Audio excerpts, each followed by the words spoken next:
Hey everybody, Brian Boyle here in episode. Hey, welcome to episode 150. It is an absolutely hot day here today.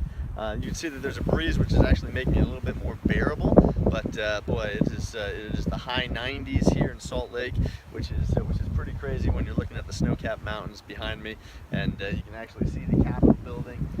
This is actually the site of a race that I put on in September. So if you're in the area, September 14th, we've got a race. We got a 1 mile and a 5K.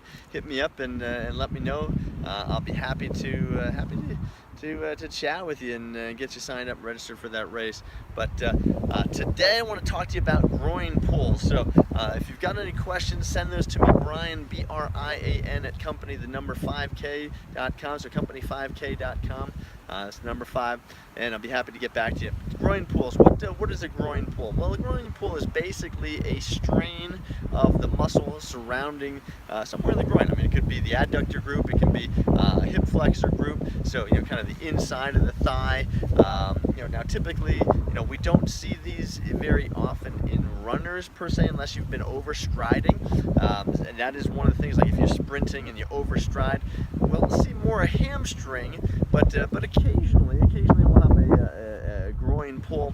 The other interesting thing is that sometimes we'll get these groin pulls when you are doing your resistance training. So if you're doing like lunges or you're doing step ups and you're going too heavy, we'll see this kind of groin pain or groin pull. Now, good news is most oftentimes they're self-limiting. What does that mean? That you can put some heat or ice on it, you wrap it with some compression, you put some compression shorts on, so either using like an ace wrap or utilizing something like a Coban wrap kind of in that thigh area. Then you put some heat on there, then you're good to go. You're good to go, get back into the exercise as you feel like you're able to. Now, one of the things that may benefit is if we shorten your stride up a little bit.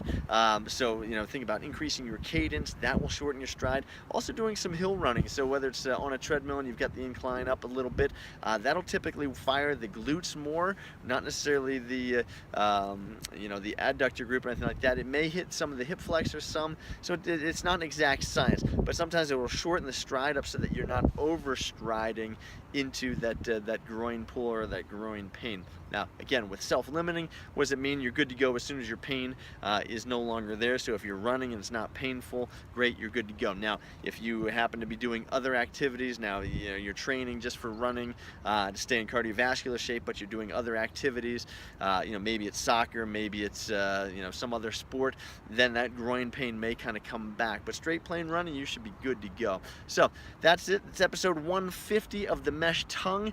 Please send questions, comments to me, Brian, at company5k.com. Be happy to get back with you. You may see my face is kind of in a shadow, but I felt like that the view was way better than my face today. Let's do some like matrix stuff here or whatnot, but that's it. And if you've got questions, send them to me. Please, whatever you do, share this with your friends, your family, training partners, but please don't get hurt to come back. I'll see you again tomorrow, and have a great day. Take care. Brian Boyle. Also check out runpainless.com. We'll see you again. Bye.